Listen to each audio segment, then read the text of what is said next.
Switch Radio Sport. This is Switch.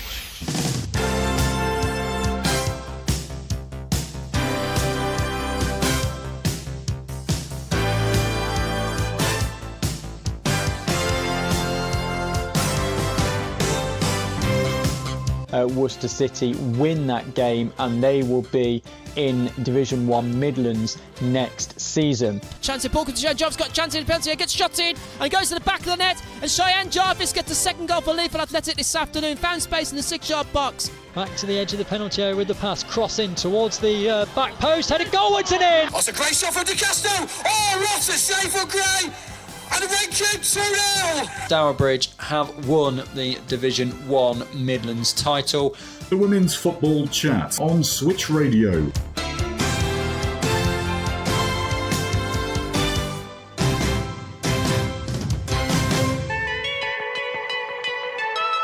Good evening, welcome along to the Women's Football Chat on Switch Radio. Chris Gadsby here with you through until 6 o'clock this evening, covering everything in the third and fourth tiers of women's football here in England. That's the FA Women's National League. We've got plenty to go through on this week's show. Couple of bits of news. We've also got 4 interviews for you. You'll hear from Karl Henry, the Boulmere St Michael's head coach, after they lost their 100% record. I thought we did well. I thought we were more than, I thought it was more than even Stevens. I thought we dominated large parts of the game, and I do think in each box, in those key moments, I thought they just had that little bit more quality.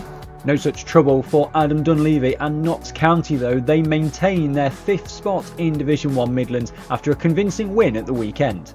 Really positive. I think it's ever so hard when you've got 2 games in 4 days, and the pitch was incredibly heavy at Lincoln, and I'm sure a few of the players probably went out for Halloween in between as well, so the GPS data never lies. We'll have a look at that later, but yeah, it was just really important that we've utilised the squad. We've rotated a lot of players today, 6 changes from the lineup on Thursday, so everybody's played their part this week. They've stepped up, and yeah, we're really, really proud of the group this week.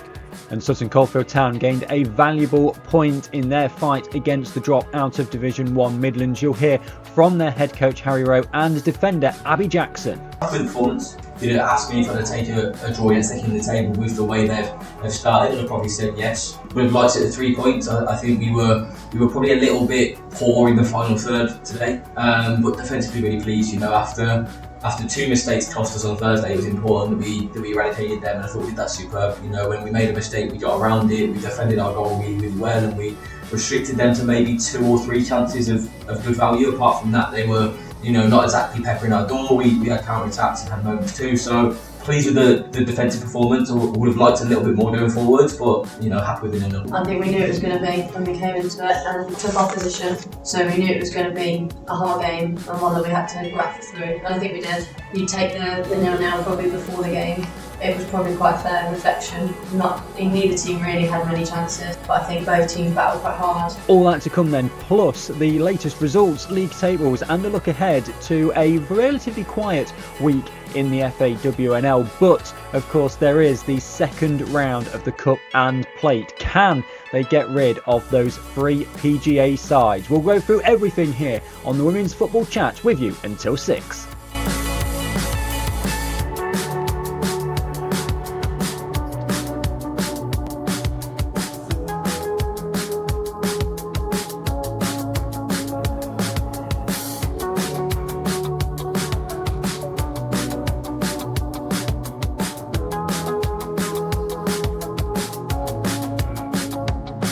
Yes, a very good evening to you. This is the Women's Football Chat on Switch Radio. Chris Gadsby with you here until 6 o'clock this evening. We've got the results and the tables to go through from a full programme of FAWNL action at the weekend, plus 2 matches from midweek, and then we will look ahead to those Cup and Plate second round ties as well. But we're going to start this evening with the news, and we're going to start in the Northern Premier Division with Middlesbrough, and they say in a statement that their head coach Michael Mulhern has parted company with the club. I will read the statement in full because it is incredibly short.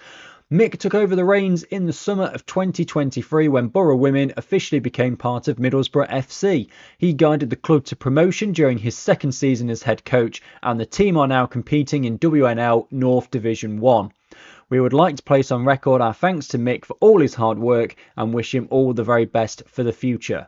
That's the statement in its entirety. Two things jump out to me really in this statement. Number one, it's incredibly short and says extremely little. And number two, Middlesbrough's own website says that they're playing in the Division 1 North when they're in the Northern Premier Division. The club have got their own league wrong, which is a little bit embarrassing, to be honest. But that's the statement from Middlesbrough. Middlesbrough currently find themselves 4th in the Northern Premier Division. They have played a game more than those slightly below them in terms of West Bromwich Albion, Stoke City as well, but they are 4 points ahead of Stoke City. But Middlesbrough going well in the Northern Premier Division, so that also indicates that maybe it's not really a footballing decision, but it's a very short statement. It says very little, and they've got their own league wrong, which is a little bit embarrassing. Let's move on to happier news. We're going to talk about the Women's FA Cup. That is coming up in a couple of weeks' time, and they have announced the TV pick for the second round. First round, of course, it was Middlesbrough against Cheadle Stingers. This round, it's Wolverhampton Wanderers against Stoke City. Now, because of that, they have moved the game to Friday the 21st of November. Obviously, most of the games have been played on the 23rd, kicking off at 7:30. And that's going to be on TNT Sports again. And then from the next round, so round 3, when the championship sides come in, Channel 4 will also televise one match per round. So we're getting 2 games per round from then. But Wolves against Stoke City on TNT Friday, the 21st of November, kicking off at 7:30 p.m. Those are your 2 bits of news from the last 7 days. Let's then go through and have a chat about the busy FAWNL week that we've just had.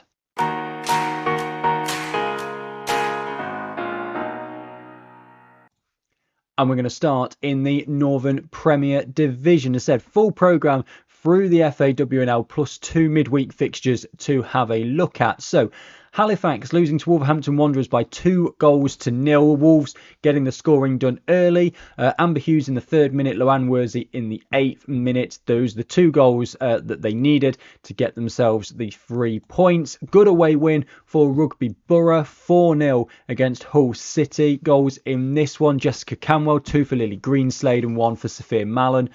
So a good away win for Rugby. Liverpool Feds losing at home to Derby County, so a good day for the away side so far in the Northern Premier Division. Hannah Ward with the only goal of the game in the 20th minute for Derby. There was a huge game towards the bottom of the table, even at this. I don't even really feel like I can call it an early stage of the season anymore, because we are getting rapidly towards the halfway point. Sporting Council 1, Loughborough Lightning 0. Daisy Wickett right after the break, 46 minutes, putting Sporting Council in front, and they held on to that to gain what could prove to be a valuable 3 points. Burnley, they beat Stoke City by 2-1. Millie Ravening with 1 in the 34th and the 80th minute. Evie Priestley, the only goal for Stoke City. And West Bromwich Albion 1, Middlesbrough 1. Hannah George with the goal for West Brom, and Armani Maxwell with the goal for Middlesbrough. What that means for the Northern Premier Division table, Burnley still out in front by a point over Wolverhampton Wanderers, but Wolves have that game in hand. Rugby Borough also have a game in hand on Burnley, although they are 6 points back. Middlesbrough remain in 4th. West Bromwich Albion up 2 places to 5th over Hull City and Stoke City. Liverpool Feds and Derby County remain 8th and 9th, but the big move is Sporting Council going up 2 places, jumping out of the relegation zone. They are up to 10th with 6 points. Halifax and Loughborough Lightning both down a place into 11th and 12th now, so they hold that those 2 relegation spots in the Northern Premier Division. into the Southern Premier Division, and it was a battle of the AFCs, with AFC Wimbledon hosting AFC Bournemouth. It was high-flying Bournemouth who got the win convincingly as well by 5-0. Molly Clark opening the scoring early in the 4th minute. Then they kept going. Sophie Quirk, 22nd minute. Kenny Thompson, 28th minute. 3-0 at the break. And then Thompson with a second in the second half. And then Amelia Newton coming up in stoppage time for Bournemouth to win by 5-0. Exeter City beating Billericay Town by 7-0. Madeline Durant in the 8th minute. Ishbel Zermond actually put them in front in the 5th minute. So 2 in the first 10 for Exeter City. Georgia Vaccaro in the 16th minute made it 3-0. Then a hat-trick for Sophie Gillies, who just cannot seem to stop scoring at the moment. And then Sarah Stacey in the second half as well, getting another one for Exeter City, means that they win by 7-0. Cheltenham Town 2, Lewis 1. Clarabella Hall in the 18th minute. Emily Curtis in the 41st. For Cheltenham Town. Olivia Carpenter in the 38th minute getting one for Lewis. Both these sides finishing with 10. Charlotte Haynes and Yana Priest both sent off in the 100th minute, so right towards the end of the game. So both finishing with 10, but it's Cheltenham who come through with the 2-1 win. Oxford United losing to Watford by 2-0. Isabella Fisher in the 26th minute and Maywold in the 91st minute with the goals for Watford. Plymouth Argyle, convincing victory for them over Gwali United by 5-1. 2 for Charlotte Whitmore, 1 for Eleanor Noble, Tiana Teaser and Tamara Wilcock with the goals for Plymouth Argyle. And Gwali United then losing by 5-1. Real Bedford against United. Getting what many might show to be a bit of a surprising 3 points given the league position of both sides. They win by 2-0. Honor Norton in the 22nd minute and Charlotte Kellett in the 47th minute.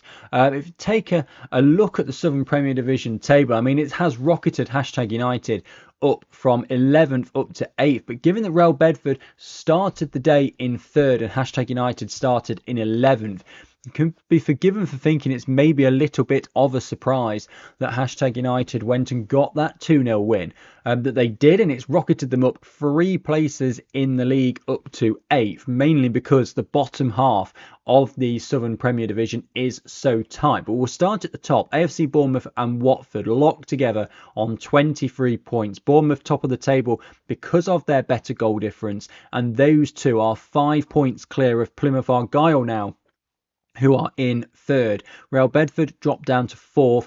Cheltenham Town and Exeter City are both up significantly. Cheltenham Town 2 places up to 5th on 13 points. Exeter City 3 places up to 6th on 11 points. Oxford United are down a couple of places into 7th, also on 11. Then United up 3 places in 8th on 10. Lewis down a place in 9th on 10.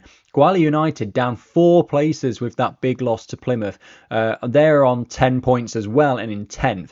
AFC Wimbledon now drop into the bottom 2 on 8 points in 11th from their 9 games each. So Southern Premier Division, everyone's played 9 games. We're very close to the halfway point of the season in the Southern Premier Division. Billericay Town, even at this early stage, you feel it. The writing is on the wall for them.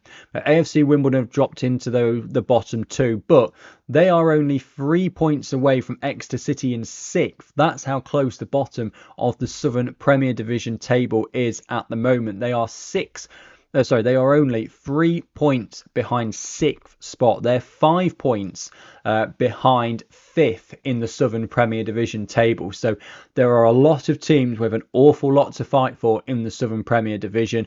It's only really Billericay Town who are kind of rooted to the bottom. There's big fights up towards the top. Bournemouth and Watford seem to be pulling away from everybody else. Are they going to take the top 2 come the end of the season? But who's going to go WSL2 automatically? Who's going to have that playoff against what looks like to be Burnley or Wolves from the Northern Premier Division? There's still all that to decide as well. So So much still to be decided in the Southern Premier Division, of course, but it has been a week of significant move in the Southern half.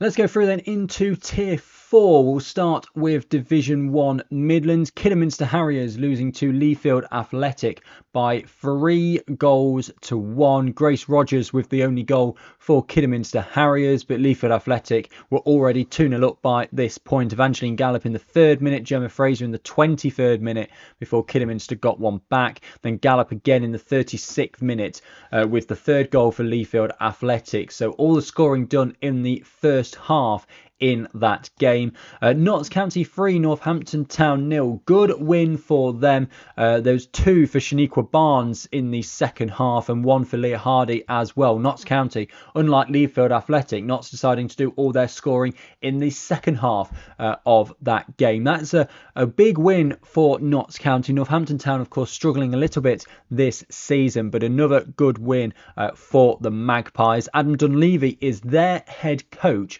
and after the game he spoke to Mia Fowler about his thoughts. In the build-up to the game, what was the one area you emphasised most with your players? I think the biggest thing for us after a good win on Thursday night was not to be complacent. Northampton are a really, really good side, and we've just said to a couple of the players there, they're going through a tough period at the minute and where they are in the league, but it's not reflective of who they are as a group and the quality that they've got across the team. So it was really, really important we didn't allow this to be the game where they turn their season around. We needed to make sure we were sort of rigid out of possession and comfortable on the ball, and then make sure we were dangerous when we were attacking, and I thought we did that a lot better second half than we did the first half. And what was your overall game plan coming into this match, and how well do you think the team executed this? Yeah, really well. Like I said, we wanted to make sure we were nullifying Northampton's threats and be really secure out of possession, defend the 18-yard box well, which we did, and then utilise the quality of our players and the attributes that we have to go and hurt Northampton. And yeah, the players carried it out to a T. I thought we were a little bit off the pace first half, but we came out second half and were really good. So. Yeah. And how would you sum up today's performance from the team? Really positive. I think it's ever so hard when you've got 2 games in 4 days, and the pitch was incredibly heavy at Lincoln, and I'm sure a few of the players probably went out for Halloween in between as well. So the GPS data never lies. We'll have a look at that later. But yeah, it was just really important that we've utilised the squad. We've rotated a lot of players today, 6 changes from the lineup on Thursday. So everybody's played their part this week. They've stepped up, and yeah, we're really, really proud of the group this week. And did you see improvements from the key areas you highlighted before the match? Yeah, I think so. I mean, I think we're building really well as a team this season. I think we just need to be a little bit more clinical in possession and be a little bit tidier, which, like I say, we weren't so much in the first half. Second half, we were a lot better at connecting. I thought our passes were cleaner and we got into good areas to go and hurt them. So, yeah, definitely we're improving all the time as a team, growing week on week, and yeah, really proud of the progress this week. And how did you feel the changes and substitutions impacted the flow of the game? Yeah, I thought they allowed us to sort of go another gear.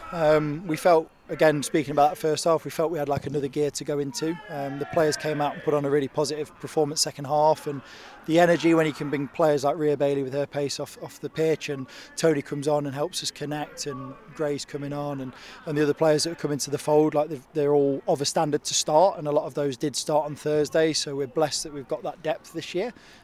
Which helps us see games and means that when we're changing players, we're not dropping quality, we're adding to it. So really good. And how important was today's win for the team? Yeah, massive. Like, again, just to give huge credit to Northampton, like they're an incredible side. We've been on this journey kind of with them 1 year behind every year. They sort of finish top of the league, get promoted, we follow the next year, and it's been that way for the last sort of 7 or 8 years. So this is the first time we've beaten Northampton since 2019, I think. So huge win for us, but also just a massive level of respect to Northampton, the quality they've got, and like I say, it's not reflective of where they are as a team, where they are at the moment in the league. And how does the result affect your confidence heading into the next fixtures? I think, yeah, having those 2 games on the bounce and making sure we stay fifth was really important. Teams underneath us were playing teams in the lower part of the table, so I think we could have been 8th today if we'd not won. So it's important for the league standings. It's important to keep the pressure on the teams on around us. If we're winning, they've got to win too. and we always want to progress as a football club and finish higher than the season before, so it's good progress. And what's the one thing you want to see from your players in the next game that you still might think is missing? I don't think there was too much missing today. I think just a bit of that fluidity. I think we probably just decision making and a bit of detail on the passing in the first half. I think we can tidy up definitely. I think we made big strides in doing that in the second half, and Chorley away in the Cup next week is a different challenge. We don't know much, if anything, about them really. We've only seen them play on a couple of bits of footage, so nice break from the league, opportunity to play a different opposition and try some new things. Adam Dunleavy there speaking to Mia Fowler on Switch Sport after Notts County got that good 3-0 win over Northampton Town. The game of the day in Division 1 Midlands, though, was Peterborough United against Boldmere St Michael's. These two 100% records going head to head, and only one, or maybe both of them, only one would remain by the end, or maybe both of them would lose theirs. But it's Peterborough United winning by 3-1 to keep their 100% record alive. 2 for Lauren Wilshaw in the 9th and the 34th minute, 1 for Anna Wilcox back for Boldmere St Michael's just a few minutes after that. But Kira Ray in the 72nd minute got Peterborough United's third, and that put them out of sight of Boldmere St Michael's. Sheffield, very good win for them, beating Lincoln United by 6-1. Braces for Stacey Buxton and Halima Esser, 1 for Lauren Winter and Lexi Butterworth as well for Sheffield. Lincoln United, Lucy Farrow getting the only goal of the game for them. But it was a big win in the end for Sheffield. Stourbridge 1, Worcester City 1, a draw and a point for Stourbridge. Sophie Phillips, 42nd minute, Worcester City getting their goal getting their goal thanks to Stourbridge by the look of it. And it's a 1-1 draw there. And a 0-0 draw between Sutton Coldfield Town and Barnsley Women. So no goals in that one at all. It was an important point though for Sutton Coldfield Town, who spoke to us after the game as well. You'll hear first from their head coach Harry Rowe, and then from defender Abby Jackson, following that 0-0 draw, which puts a 3-point gap between themselves and the bottom two. They both spoke to Josh Piovasana. Harry, can you give me your thoughts on today's 0-0 draw, please? Yeah, I think it was certainly a stalemate. One that the neutrals probably didn't find fascinating for the entire game. But look, I'm happy with the performance. Ask me if I'd take a draw against second in the table with the way they've started, I'd probably said yes. Would have liked it at 3 points. I think we were probably a little bit poor in the final third today, but defensively really pleased. After 2 mistakes cost us on Thursday, it was important that we eradicated them, and I thought we did that superb. When we made a mistake, we got around it, we defended our goal really, really well, and we restricted them to maybe 2 or 3 chances of good value. Apart from that, they were not exactly peppering our door. We had counter-attacks and had moments too, so pleased with the defensive performance. I would have liked a little bit more going forwards, but happy with the 0-0. You've mentioned it there, 2 mistakes cost you 2 goals on Thursday versus Boldmere. Was that something that you looked to put right in training and turn the negatives into positives for today? Yeah, of course. I think it's really important when you're making individual mistakes. They're easier fixes, I tend to find, than when it's a whole team mistake. If it's a case of a player making a bad decision or not necessarily doing what they're supposed to, you can fix that. So we had good conversations. We had conversations with those that made those mistakes, and we put those things right. And I think today it shows. Neve Jones was one of those that made an unfortunate mistake, and I thought she was superb today, keeping a clean sheet. Made 2 or 3 really, really good saves, and I thought she was fantastic. And it shows that her resilience to come back from what was a goal, a goal-posting mistake, and go and show that she's a good goalkeeper. She's more than comfortable at this level. When she's at her best, she's one of the best in the league. So yeah, really, really pleasing that we managed to put those things right. And like I said, although it's not exactly a thriller or a game where you're going, we scored loads of goals, it's pleasing defensively to get a clean sheet, and one of hopefully we start to build on now. That's 2 in a few weeks. Hoping we can start to build. Mentioned it there, a game of very few chances throughout the whole game really. It looked like early in the game Barnsley had a couple of chances, but then Sutton also had some chances themselves. Is that something that disappoints you as a coach, to maybe not have nicked a potential 1-0 win? I think disappointing's harsh. We know we've got quality in the final third, and it's something that we've been, really good at recently, is getting in that final third and creating chances, and against most teams we managed to nick a goal or two, so it's a little bit frustrating. There was a few moments where we were maybe a little bit too slow, maybe our detail in the final pass wasn't quite where it needed to be, and it cost us those creative chances, but look, I'm never going to turn down a 0-0. I'm never going to turn down points on the board, especially against a team that are, like you said, flying high. Apart from one loss, they were six wins. So they're a team that scores lots of goals. They're a team that doesn't concede many. So it was important that we managed to stop them from scoring, and we did that really, really well. And we would have loved to have nicked a winner, of course, but that's not quite how the game went. All-round solid team performance, including, as you mentioned it, Neve Jones and the rest of the defence as a clean sheet. Is that something you can also turn into positives for upcoming games against Lincoln and both Birmingham City women? Yeah, of course. I think it's really important that we don't just mention Neve in the defence, though. It's easy to praise Neve, and it's easy to praise the back four, back five when you've kept clean sheet, but it's really important you praise the ones in front as well. My midfielders and my front line do tireless work out of possession. They work really, really hard. They recognise their roles, and they'll do jobs when it's tough, and when they have to drop in or they have to cover spaces, they'll do it really, really well. And when you've got your three units working together to keep yourself compact, to restrict the spaces, it makes it really difficult. It gives you a platform to build on. When you don't concede many, it always gives you confidence. It always gives you a belief that you can go nick something from the game, and it keeps you in the game. And it's really important at this level that you can stay in games, you can manage those moments, you can try and be defensively solid, because it gives that foundation to then build. So really, really pleased. We're trying our best to not concede many recently, and bar Stoke in the FA Cup, we've done quite well at that. So like you mentioned, it's something for us to build on, it's something for us to push for, and hopefully we keep building on it.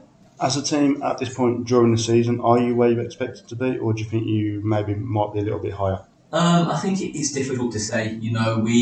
We fell short, we feel, at Worcester. We feel at Notts County, our performance was nowhere near our levels, and that's frustrating. But what was really important is after those two games, we picked ourselves up, we dusted ourselves off, and I think if you compare us to pre-season, you can see a real clear difference in the way we play, a real clear understanding of who does what and whose job is what. And I think sometimes people forget we had a massive turnaround. This wasn't a squad that's been together for a while. This wasn't a squad that's necessarily, although Sutton are an accomplished tier 4 side, it wasn't a squad that's been at this level for a long, long time. I've got a lot of players that are doing their debut season. Me as a manager, it's my debut season in the league, and I think we're doing okay. I would like us to be a couple points higher. I think we've dropped a few points where we maybe didn't need to, but the performances are getting there, and that's the main thing. If the performances come, the points will come, the results will come with that. So I'd probably argue a little bit less to where we want to be, but it gives us more momentum, it gives us more motivation to go and push, and hoping for, as the season progresses, for us to keep building on those performances. One last question. Goals for the season, whether that be in Cup or League, is this something you're looking to build on for a potential rest of the season and going into next as well? Yeah, look, I think when I came in and the squad was in unrest, it was important that we stabilised first. It was important that we managed to get points against teams in and around us, get points in those games against the teams that are going to be near the bottom of the league at the end of the season. And we don't want to be in a relegation battle. We want to stay in this league. We want to keep competing. We want to give us a platform to build on in the future. So for us, it was a stabilising season. There was a lot of turnover last year. They had two managers, then a third, obviously, with myself coming in at the end to start the new season. This season's all about stabilising. It's all about making sure we're solid, making sure that we've got a platform to build on, and then we can start to push next season. So we want to be able to compete, and I think we do that really, really well. I think we match most teams in this league. I don't think there's been a team so far that's necessarily outclassed us in the league, and it's important we keep building on that, and it's important that we keep progressing, moving forwards, and then, as you mentioned, as the season progresses, keep picking up points, keep climbing the table, and hopefully find ourselves somewhere towards the mid to top of the table. I think it was a physical game. I think we knew it was going to be when we came into it and took our position. So we knew it was going to be a hard game and one that we had to graft through. And I think we did. You take the 0-0 probably before the game. It was probably quite a fair reflection. Neither team really had many chances, but I think both teams battled quite hard. And I think, it's quite a positive result for us, especially at the end of a 3-game week. A lot of minutes in the legs, but no, I think a positive result for us. You've just mentioned it there yourself. Clean sheet for the whole of the defensive back line. Is that something you looked to work on this week in training, knowing you was facing a tougher opposition? Yeah, I think it's something that you always want, because if you've got a clean sheet, then the minimum you're getting out of the game is a point. And I trust our attackers and our players to get goals. I think if you can work off a clean sheet and a strong back line, it always stands you in good stead. To be fair, we didn't get much time on the training pitch this week with having a midweek game. But I think we changed shape in the week and it worked really well for us. So we were pretty confident coming in with the back four again on Sunday that we could do a job against quite physical opposition to go like direct over the top. And I think we dealt with it really well. So yeah, I think it was good for us. And personal goals for the season, what are you looking to help the team achieve, whether that be cup or in the league? I think the league would be our main focus. I think just getting the maximum points that we've ever achieved would be nice. I think we got close or equal to it last year, so it'd be nice to top that this year. I think we've had a lot of changeover, a lot of new players in. We feel pretty comfortable. I think we're starting to really get into a rhythm. We've got a lot stronger in the last few weeks especially, so I think to push on from that and finish as close, like to higher at the end of the table as we can, and having a really strong mid-table finish would be really nice. You've mentioned it there, new players within the squad. How do you find that they're gelling with themselves and also the other senior players within the squad? Yeah, really well. I think there's a nice balance in the team. I think we've got a few more experienced players and a few younger players coming in. And I think it's nice to have that balance because I think it stands you in good stage. You've got people with like younger players with a bit of energy, and then you've got the experienced players that are going to sort of settle the game and you know what to expect from this league. So yeah, I think the girls are great. They're all really lovely. I think we've gelled really well. And I think, especially these last couple of weeks, we know we've got the quality and I think it's really coming together now. To push on and really like finish the back end of this year really strong, and then Christmas then as well and the new year. Expectations for the next upcoming games, you've got Lincoln and then Birmingham City women as well. How do you think you'll get in those two? But I think we can give them a real test because we've got that physicality of being probably a little bit older and more experience on the board. So I think it'll be a hard game, a different game to probably what we used to facing in the league. Whereas I think Lincoln's a massive game for us. I think looking at where they are in the table as well, it's a game that we need to win. We need the 3 points from. It won't be an easy game. We know that going away as well. It will be a tough game, but it'll be a massive 3 points if we can get that, and that will push us on for another few like tough fixtures that we've got. With the games that we've got coming up, I think they're a really good opportunity to push and get some points and put ourselves higher up the league where I think we should be. But I think we're also pretty happy with where we are and some of the results we've got. I think today was a good point, and then the win against Northampton was massive as well. So I think, yeah, we're probably a little bit below where we wanted to be, but equally, run we've got coming up, I think we can really push and get ourselves back a little bit higher up the table. Abby Jackson, and before her Harry Rowe there speaking to Josh on Switch Sport. Sutton Coldfield Town then 3 points clear of the relegation zone after that point and that goalless draw. A very good goalless draw for Sutton Coldfield Town as well, getting that 0-0 with second place Barnsley Women's.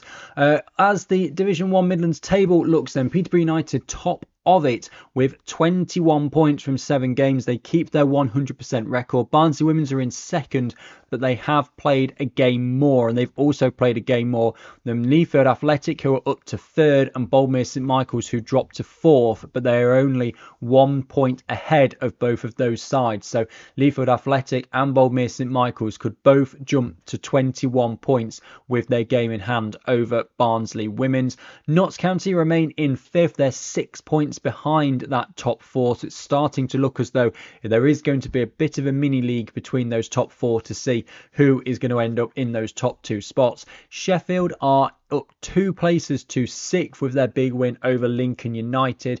They are on 10 points and they move up at the expense of Worcester City and Kidderminster Harriers, who both drop a point each. Sutton Coldfield Town are 9th, Northampton Town are 10th, 1 point above the relegation zone. Stourbridge in 11th on 4 points, and Lincoln United bottom of the table with just 1 point, but still very much in touching distance with those other sides.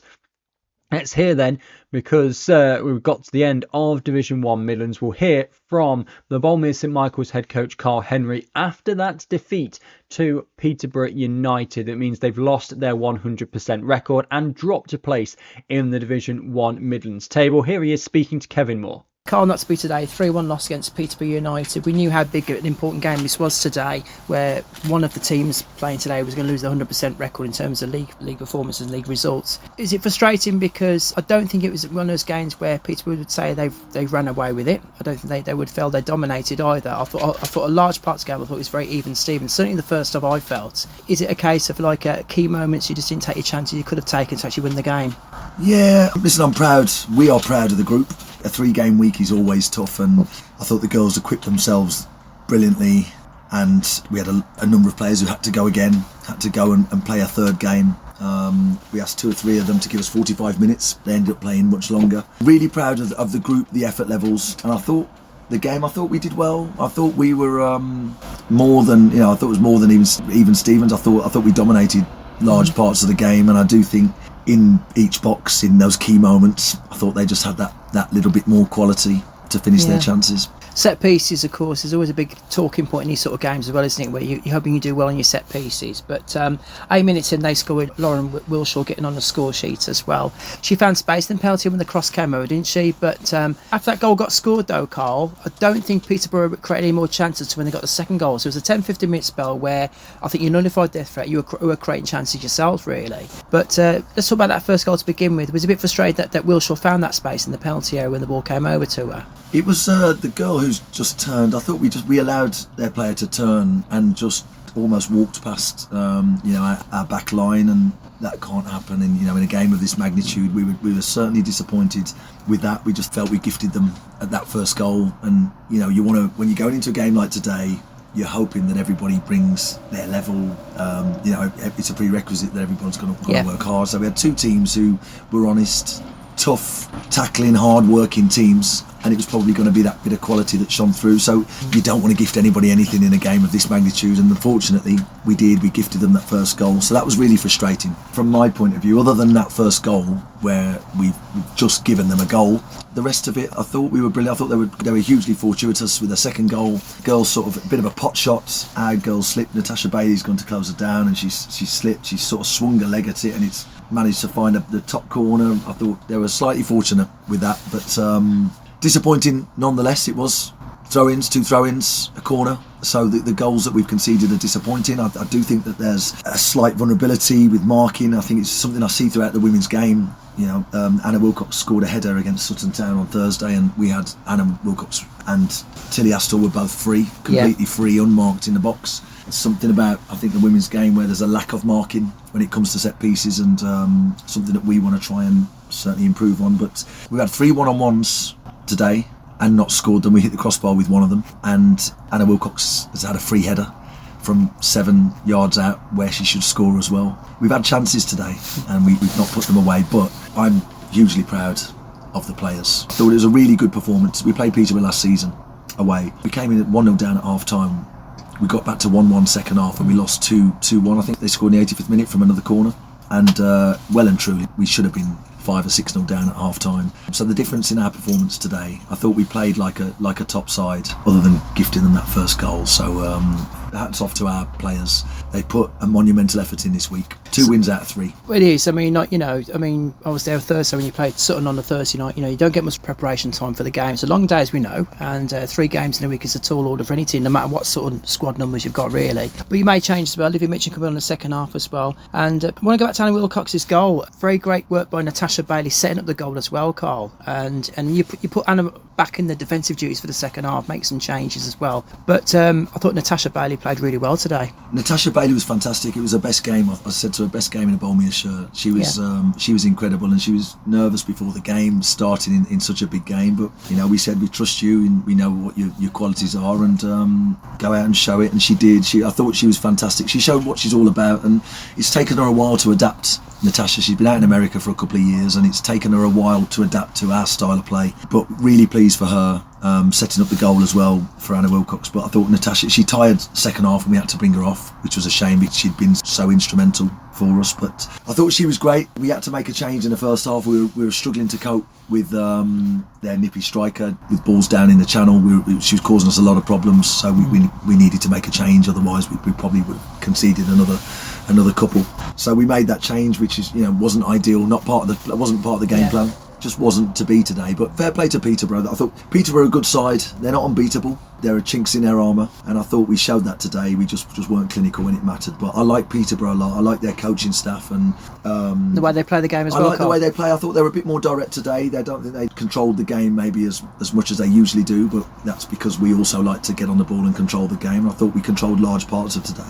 But I like the way Peterborough play. I think they've got some really good players. They're strong at the back. They're a threat. The substitutions they make, they take some off and you're thinking brilliant, and they bring on another quality player. So they've got quality in depth, and they're just a little bit ahead of us, I think, in that department. But no shame in that. As I said, really proud of our players today. The effort levels were through the roof. They fought to the last minute, and it just wasn't to be. Karl Henry there speaking after his side's 3-1 defeat to Peterborough United. This is the Women's Football Chat on Switch Radio. Plenty still to come before Andrew Richards takes over with his alternative 80s show at 6 o'clock. We'll be right back. This is the Women's Football Chat on Switch Radio. Still got 3 leagues to look back on, plus we've got a big look ahead to the second round of the Cup and Plate, plus a few league fixtures sprinkled in there as well. Let's move on to Division 1 North, where Blackburn Rovers lost to Norton Stockton Ancients by 2-1. Bianca Owens in the 15th minute, Louise Atkinson in the 65th minute with the goals for Norton Stockton Ancients, Ashley Tirapic with the goal for Blackburn Rovers. Big clash towards the top, Cheadletown Stingers against Chorley, and it was a 0-0 draw between those two. Cheadletown Stingers then held and dropped 2 points in their title race, which has allowed Wythenshawe to get right back into it. They beat Doncaster Rovers Bells by 2-1. Alicia Johnson with 2 for Wythenshawe, Abigail Colley with 1 for Doncaster Rovers Bells. Durham Sestra 1, Leeds United 2. Faye Dale in the 11th minute for Durham Sestra had put them in front, but then Drew Green and Alice Hughes for Leeds United turned that game around and they get the 3 points. Huddersfield Town 4, Chester Street Town 1. A hat-trick in this one to Louise Biggins and 1 for Hannah Burgess. Hannah Burgess getting hers 2 minutes into the game, so fast start for Huddersfield Town. Molly Wilcock with the only goal for Chester Street Town. Stockport County winning away at York City by 3-0. Emily Bradshaw in the 23rd minute, Jess Battle in the 29th, and Abigail Podmore in the 36th minute with the goals for Stockport County. And then the midweek fixture, Norton Stockton Ancients against York City. Norton Stockton Ancients winning by 6-1. Bianca Owens having a field day with 4 goals, 22nd, 73rd, 87th and 97th minute for her. Anna Birtwhistle and Louise Atkinson also popping up with goals. Ruby Watt, a consolation for York City in the 92nd minute. What that means for the Division 1 North table is that Wythenshawe are now level on points with Cheadletown Stingers towards the top, both on 19 points from 8 games played. It's Cheadletown who are top of the table, thanks purely to their goal difference. Huddersfield Town 1 point behind those two on 18. Leeds United 2 points behind the top two on 17 points. And Stockport County, who are now up to 5th, are on 15 points, but they have only played 7 games, which means that they, with their game in hand, if they were to win their game in hand, which is against Durham Sestra, would also go to 18 points. So there is the possibility that the top 5 are separated by just 2 points, as we are just over a third of the way through in the Division 1 North table. So Chorley down to 6th after that draw with Cheadletown Stingers because Stockport County won. Norton Stockton Ancients are up to 7th with their win in midweek. Chester Street Town down to 8th, but there is a 5-point gap between them in 8th and Norton Stockton Ancients in 7th, because Norton Stockton Ancients, of course, had a very good week with their win over Blackburn Rovers and then their win over York City, so a big 6-point week for them. Doncaster Rovers Bells in 9th, Durham Sestra in 10th. They're only out of the bottom 2 on goal difference. York City are in the bottom 2 on goal difference. They're both on 4 points.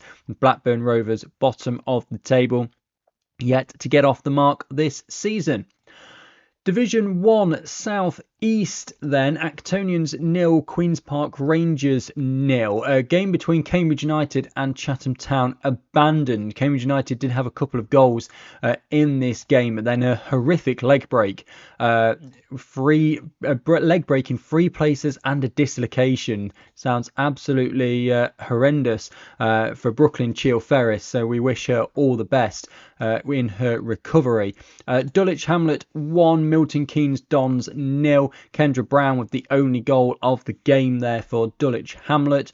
Fulham beating AFC Sudbury by 4-2. Katie Dungate, Kaylee Stead with 2, and then Ellie Olds with 1 for Fulham. AFC Sudbury, both their goals coming off the substitutes bench. Amy Lee Eberhardt and Faith Harrison with the goals for AFC Sudbury.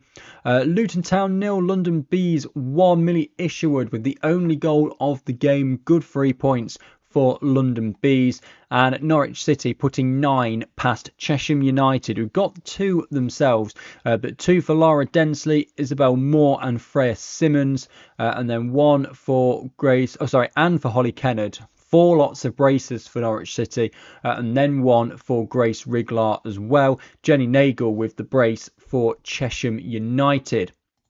What that means for the Division 1 South East table: Fulham remain on top by a point over Norwich City. Fulham on 22 points from their 8 games. Norwich City on 21 in that playoff spot, and they have a 5-point margin to the rest of the chasing pack.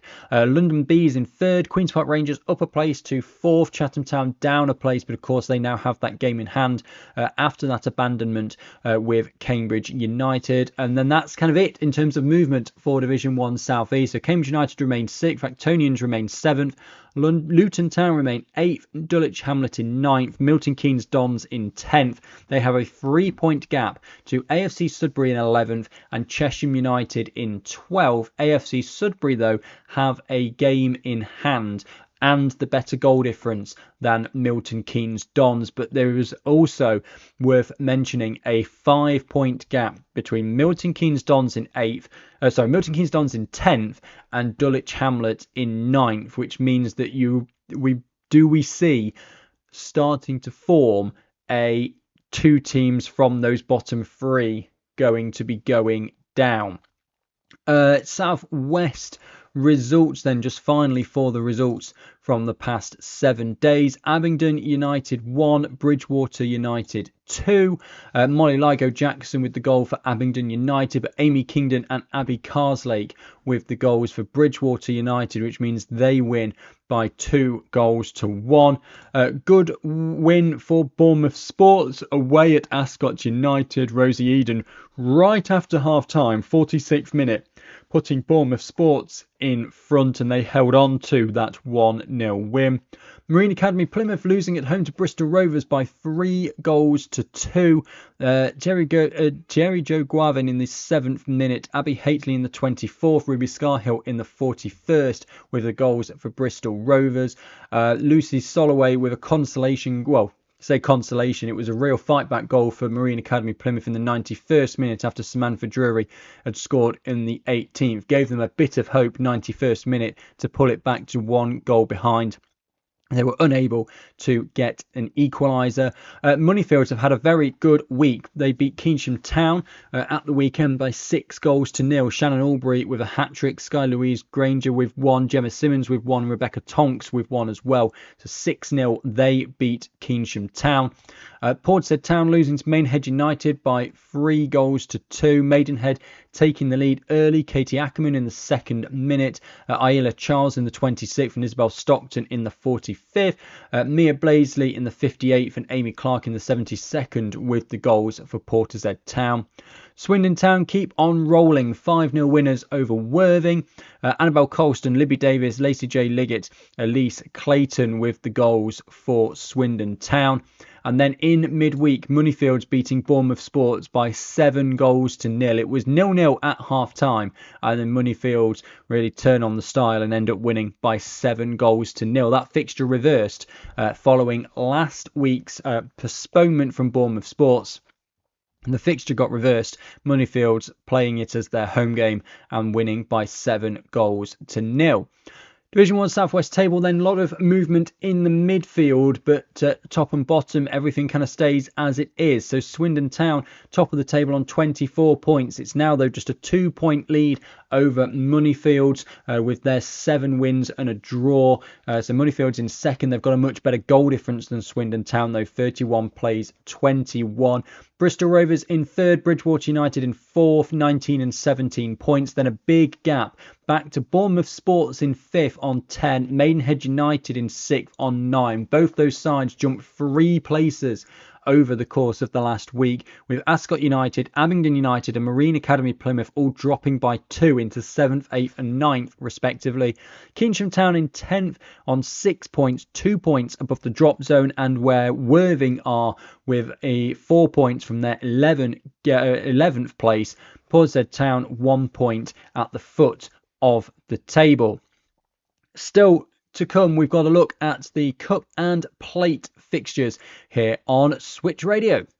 This is the Women's Football Chat on Switch Radio. Andrew Richards is here with his Alternative 80s show in a few moments' time. We've just got time to go through the fixtures you can look forward to in the next 7 days. Not much in league, because the majority of teams that are still in the competitions are playing in the Cup and the Plate.